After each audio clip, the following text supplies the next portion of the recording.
let me, I guess the best thing to do is let's just go ahead and let me give you a few reminders here. Uniforms with these players, you'll get these at uniform night, which is coming up next Thursday night. You should have probably already signed up for a team slot.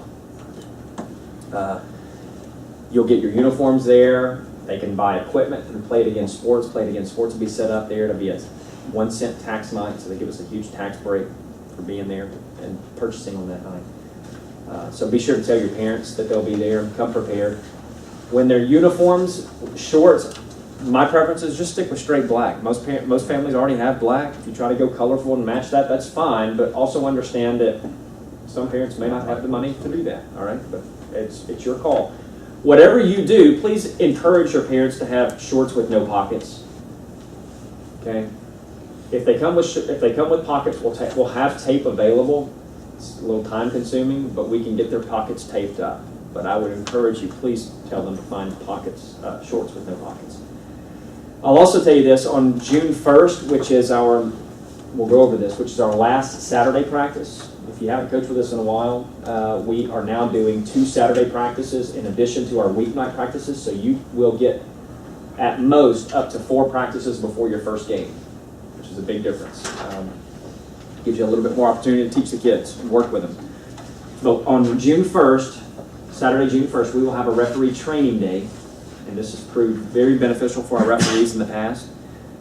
I can't remember, I think there's 7 to 9-year-old teams are the last 2 teams, but I really like to do 10 to 12-year-olds just because there's that ability to, the concept of the game is a little bit easier for them. But if you have people that want to play, I'll start sending an email out, and I'll start with 10 to 12-year-olds to see if I can get them. But at 1 o'clock, we will start a referee training day, or 1:30 we'll start a referee training day where we'll have a scrimmage like we did last year.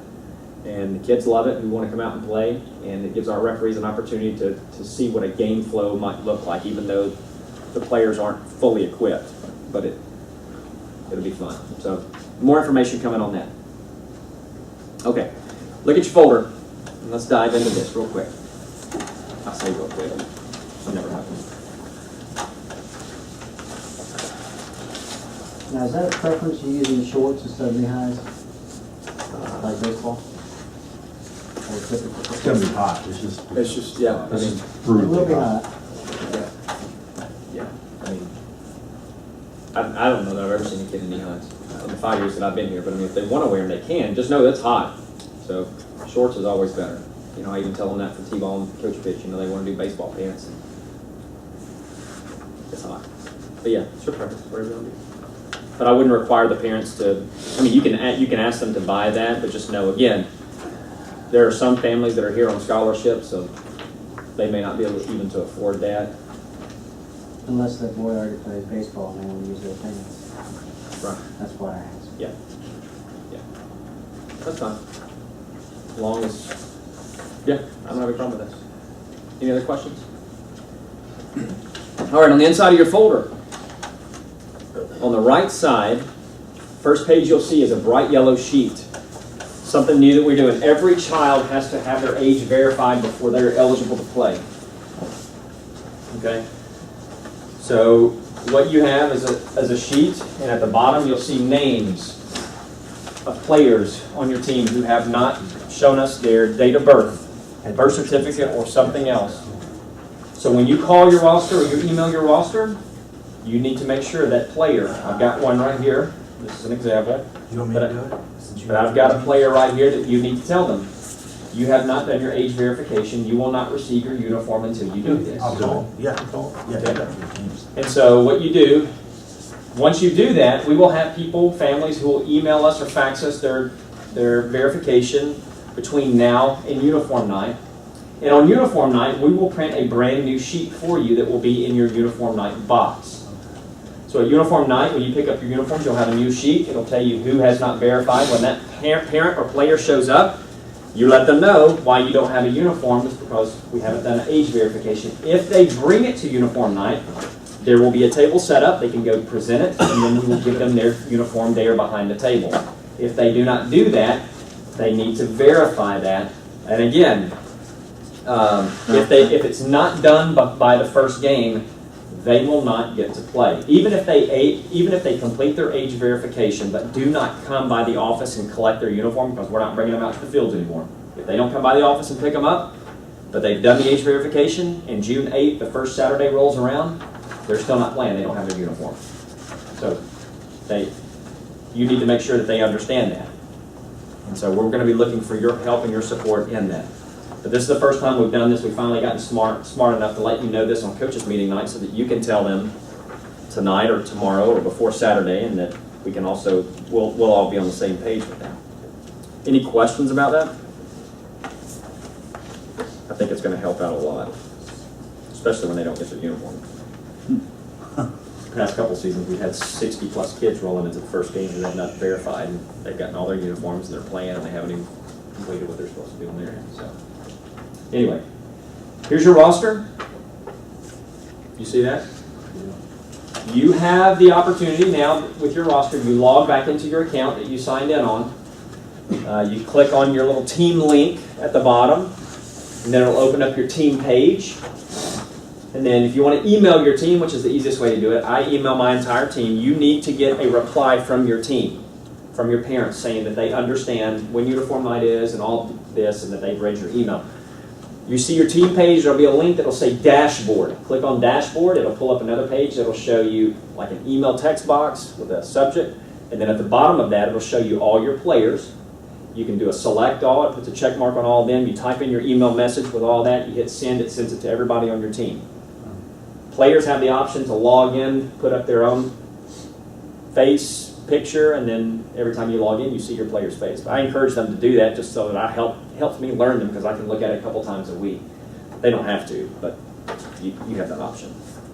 Okay?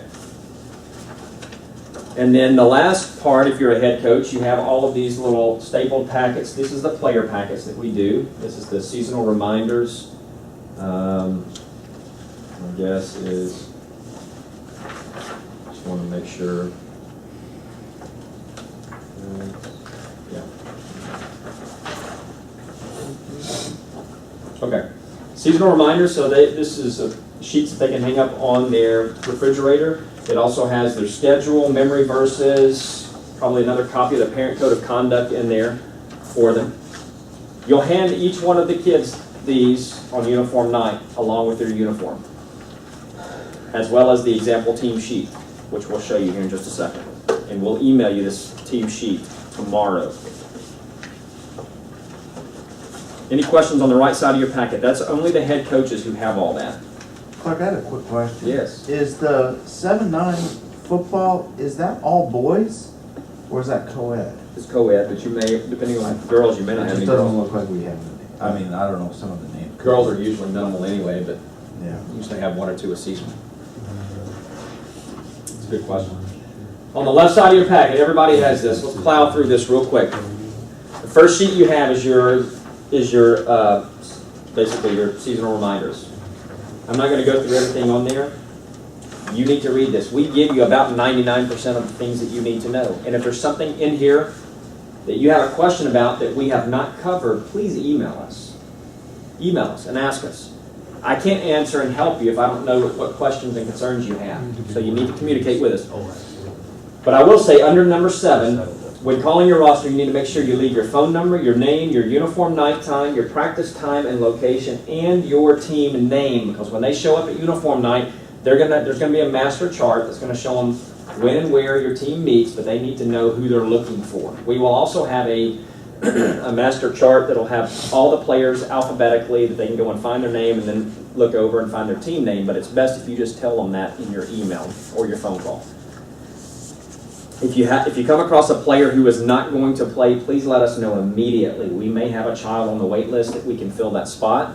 The last time we can add a player to your team is on June 7th, the night before or the day before the first game.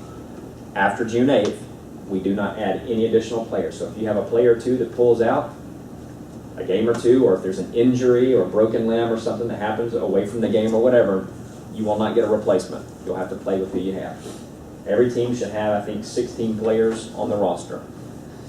So you'll play 8v8. All right.